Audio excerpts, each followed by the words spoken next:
अस्सलामुअलैकुम वरहमतुल्लाहि वबरकातुहू।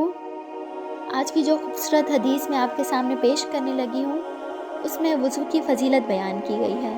आप ये हदीस सुनने के बाद अंदाज़ा लगाएंगे, जब एक मुसलमान मोमिन बंदा सही तरह सुन्नत के मुताबिक वज़ू करता है तो वो अल्लाह ताला उसे उसके गुनाहों से पाक साफ़ कर देता है। ये हदीस मैं आपके सामने पेश करने लगी हूँ। बिस्मिल्लाहिर्रहमानिर्रहीम।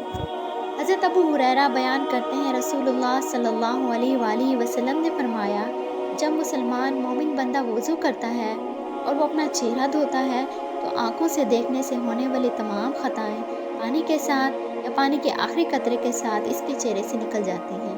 बस जब वो अपने हाथ धोता है तो इसके हाथ से जो ख़ताएँ सरज़द होती हैं वो पानी के साथ या पानी के आखिरी कतरे के साथ इसके हाथों से निकल जाती हैं।